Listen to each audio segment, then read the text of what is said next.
I think that this is a nation-wide ailment, so to speak, and I believe that when we haven't had any wars and things like that for people to work off their enthusiasm, I think that we should take a more definite antagonistic line towards putting these offenders to rights. If they use corporal efforts on the public and they want to do bodily harm, then I think we should go back to a little bit of corporal punishment, and I think this would fit the bill.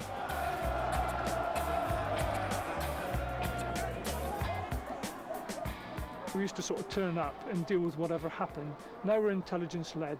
The police training to deal with public order incidents has improved dramatically over the last 20 years, and the command training has improved dramatically to a point where I believe we're very professional at what we do in the way we police football matches and assist the club discharging their safety responsibilities. Fighting on the terraces is as old as football itself.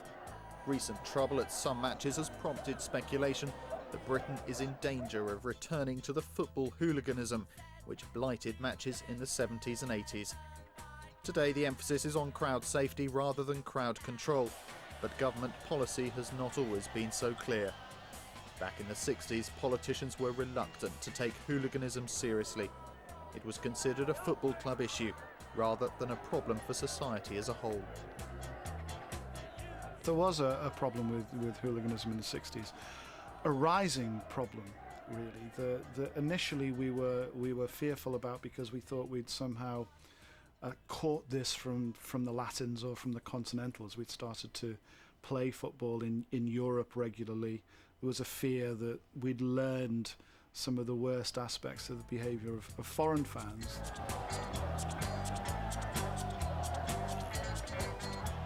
Clashes between opposing fans did not start in the 60s. What did change was the way the media reported violence and changes in youth culture when the skinhead movement kicked in. Violence became more organised, and football clubs and the police were often caught off guard. I don't think it was in their interest to acknowledge it, to be honest. It's always been a very political arena. Football clubs don't like the idea of the media saying, well, you know, your fans are pretty bad. They don't want that. It doesn't sell merchandise. It doesn't, you know, there's a kind of disrepute to that, and they don't like it. You're doing duty inside the ground, you're Sector D. Bristol, like other big cities, had its fair share of crowd violence in the 70s and 80s. 30 years ago, any problems with hooligans were dealt with by the police, whom the clubs had to pay, as they do today. Indeed, I mean, they purport to support Bristol Rovers, but last season we paid over £3,000 for police services, and obviously this is going to escalate if we get continuing trouble at the stadium. You say you're going to be talking to the police about stricter security precautions. What about the longer-term thinking within the club itself on how exactly you're going to cope with this problem, indeed stamp it out?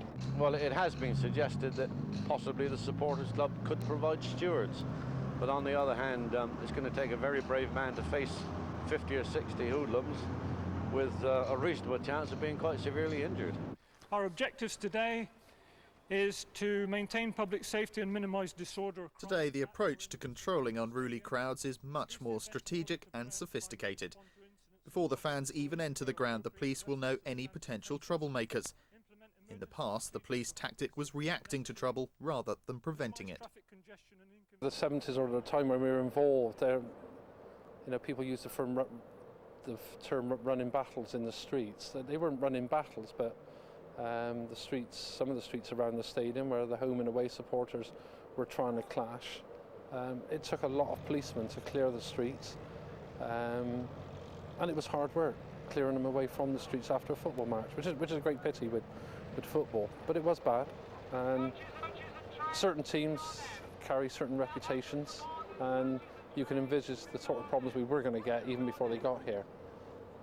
But yeah, it was bad, but thankfully now that those sort of things are few and far between. It was very much, you know, any kind of force, and it was a push-back approach. You know, if you push towards us, we're going to push back 10 times harder, horses and batons and so on. All of the major large cities had hooliganism problems. The Bristol area had problems in the way that many other places did, perhaps particularly when well-known hooligan groups visited that area. I think there were a number of incidents involving Bristol fans and Millwall fans. And so Bristol fans were definitely a part of this new hooligan development. David Gill, a lifelong Bristol Rovers fan, admits to being a football hooligan who once thrived on the excitement of pitched battles on the terraces. He's now a prison chaplain at the Young Offenders Institute in Ashfield and a respectable fan. Well, back in the 70s, I mean, it was absolutely rife. It was going off all the time. I remember being quite sort of scared as a kid, sort of watching people brawling on the pitch and running backwards and forwards. So you just sort of grew up with it, really.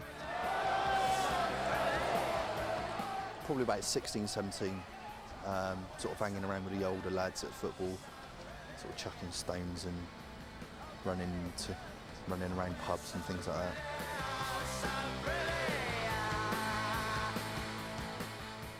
In the late 1960s, the Sports Minister Dennis Howells grew uneasy about the increased levels of football-related violence.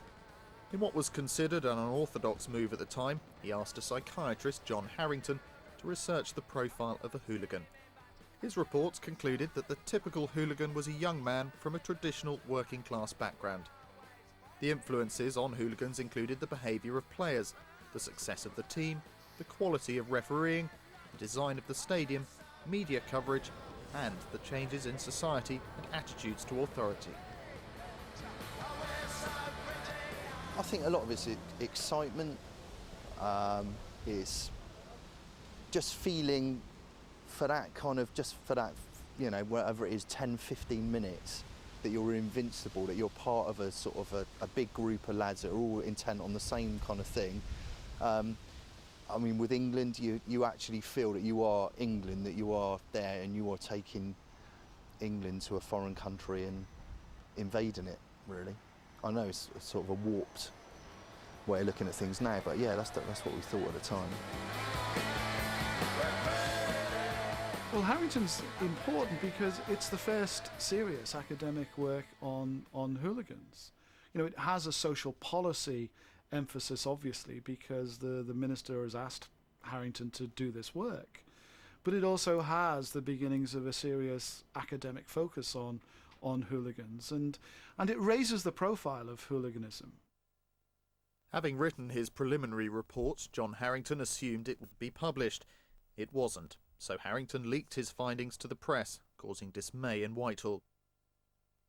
Declassified documents from the National Archives show behind-the-scenes squabbles between the Sports Minister Dennis Howell and his civil servants. It seemed the government was not ready to face up to the problem.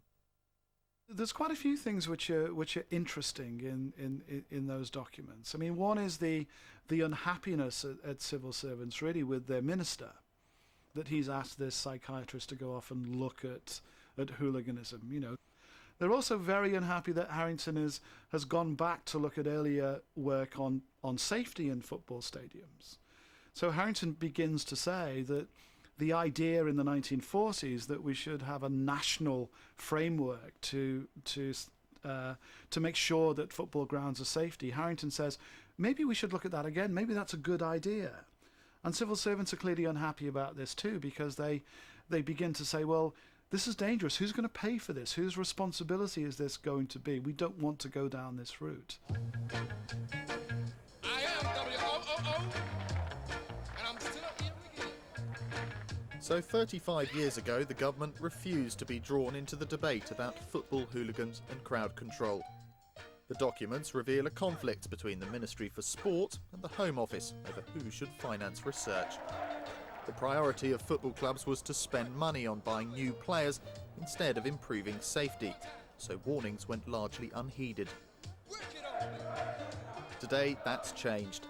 The present-day average crowd of 13,500 at Ashton Gate is far less than a few decades ago.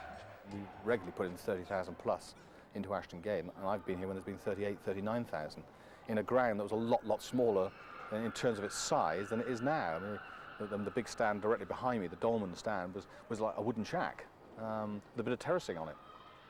So you can imagine how squeezed it was in there once you got into the 60s and 70s, when the things came a little more volatile and you were still putting in big capacities, and there was the potential for trouble.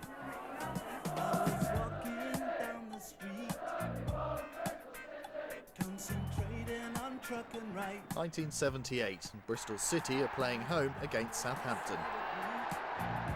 Why did you try and get into the Southampton terrace? Because we're harder than them, ain't we? Did you want to have a fight? Yeah. Have you brought any weapons with you? Now we chuck them away. Why did you want to have a fight? Because they're Southampton, we're Bristol City. Wouldn't you be worried about getting hurt or even getting arrested? No, because we're the army, Bristol Army. I say I don't like cricket. I love it. The 1989 Hillsborough tragedy was a defining moment in the approach to football crowd safety. In part 2, a police operation at Bristol City's Ashton Gate shows just how much crowd control at football matches has changed.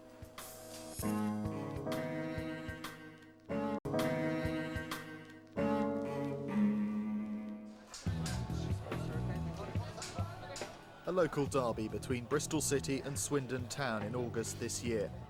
It's one of the half-dozen or so matches during the season at which there's a heavy police presence. The club is responsible for safety inside the ground, with the police providing backup in case of any major public disorder. Unlike matches 30 years ago, stewards have the responsibility for ensuring the crowds are safe. We've had to improve CCTV within the stadium.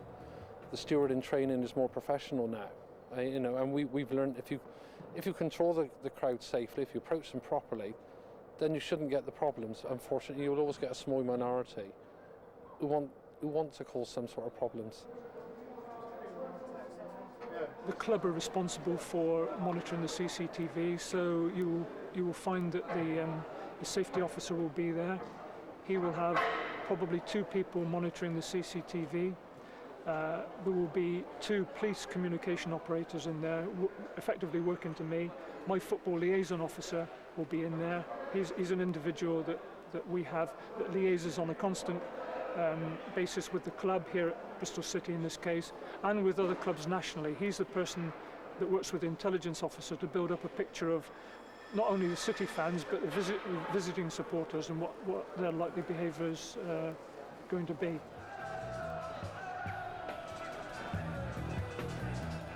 At this game, one man was arrested when he invaded the pitch after Swindon scored. Legislation passed in 2000 means any fans who cause disruption may face not only criminal charges, but also a banning order. There was little trouble inside Ashton Gate at this match, which Swindon won 2-1. But there were a few scuffles with the police outside the stadium as rival fans tried to get to each other. So effectively what we've done here, we've put a cordon around, giving the Swindon fans the opportunity to wait there and be escorted safely back to the railway station. And the other thing we've done here is sort of cordon the car park off with a cordon of officers up through to keep the home fans and the Swindon fans separate. So effectively you've got 2 funnels at the car park, so divided up by police officers separating the 2 sets of fans.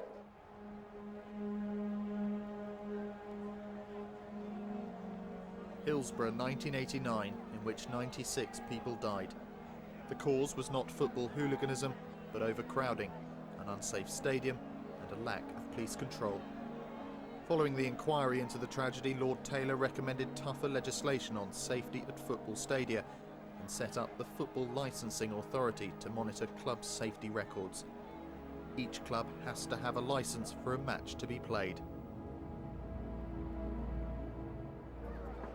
Police nowadays are trained not to make the assumption previously made by some officers that all football fans are hooligans. Along with the attitude to safety, it's a far cry from the past. The key thing was making the ground safe, and they weren't safe, some of them then. Terraces were caged in, the barriers weren't safe, they weren't tested properly, the actual spacing of them they weren't right, the capacities weren't calculated correctly, so that some grounds were overcrowded. And that all added to the feeling of uneasiness, which I think sometimes added to a bit of unrest as well.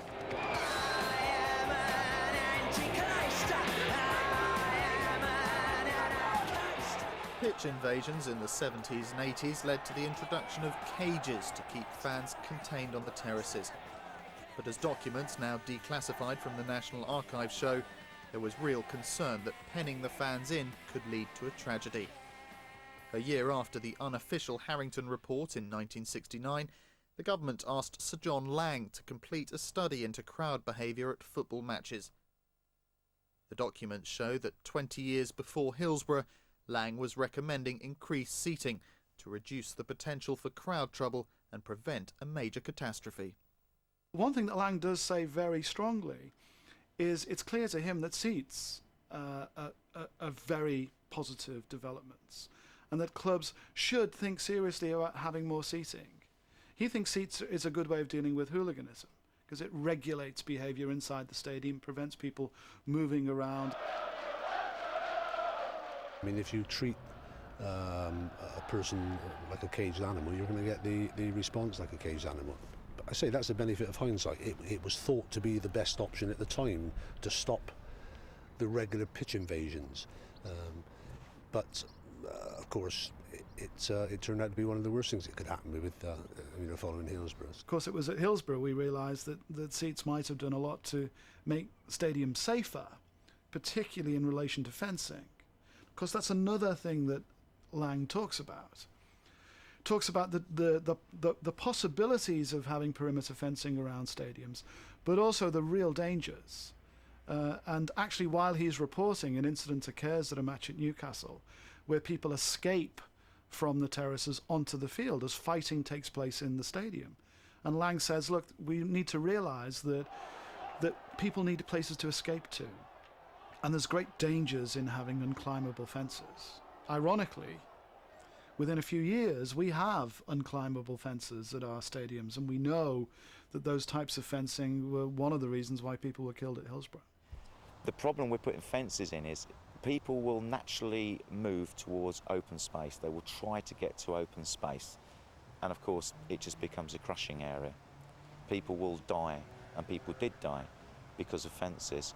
So I don't agree with putting fencing in. I think people should be able to escape onto the pitch if necessary. The hooligans came rampaging down here and into Coronation Road, where their first target became this old people's home behind me. Windows in... These pensioners are all members of Bristol City Senior Reds and have stuck with their team through decades of highs and lows. They welcome the all-seater stadium as a big improvement on the bad old days. I think all-seater stadiums are great in many ways. The problem is a lot of people, it seems to be up the north as well, they won't sit down, they keep standing up, and then it gets worse. But the advantage of all-seater, as I see it, is it's harder to rush across from one end to the other with the seats. The crowds were much bigger in those days. You know, sort of in the old third division, we used to be getting 25,000, big gates. It did drop off in the late 50s, but I know in the early 50s, when City were going well, nothing unusual, you'll get 25,000 plus, especially when you're playing Cardiff. It was sellout, you know. I used to prefer to stand when I was obviously a bit younger. You had a better atmosphere. I mean, even now with the all-seater stadium, which had to come into force after the Hillsborough disaster, people still stand up, you see, if they see a goal coming, and unfortunately it can block other people's views. March 2001, and minutes after Bristol City had played Millwall, a steward is punched in the face. We was going to Millwall, see Millwall down the City Ground. We left home about 2:45. When we gets down to the car park outside the City Ground, just to go in, they all started shouting. It was all Millwall supporters in amongst them. And they were just going berserk at the police. The police were up there trying to get us out. And a young policewoman come along and took us in. That's the only time that we were really scared. It took the loss of 96 lives at Hillsborough to really change political and police attitudes to crowd safety. More government money became available for improving stadia, and the two top divisions were told to introduce all-seater grounds.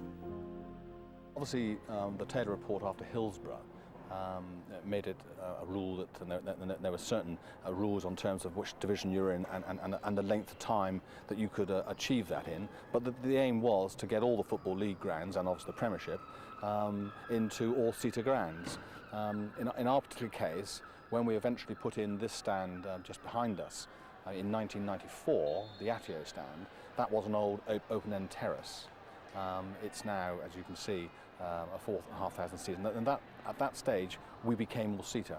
And once we became all-seater, then legally we've got to stay there.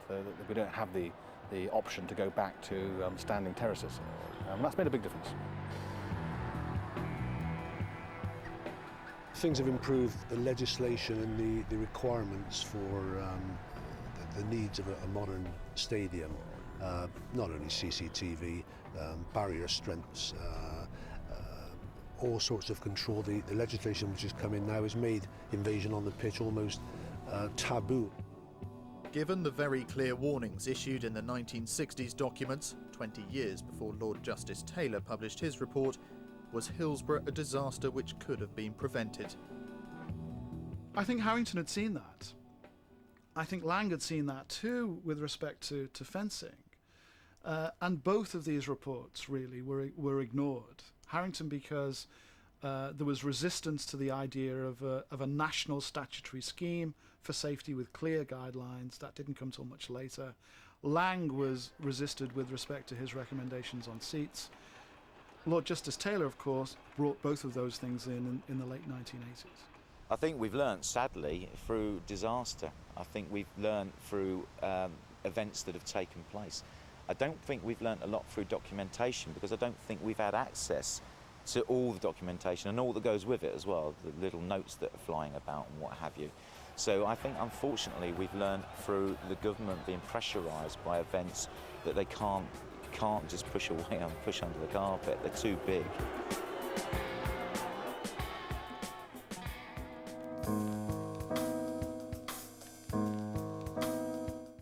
Well, that was the last in this current series of Top Secrets Revealed.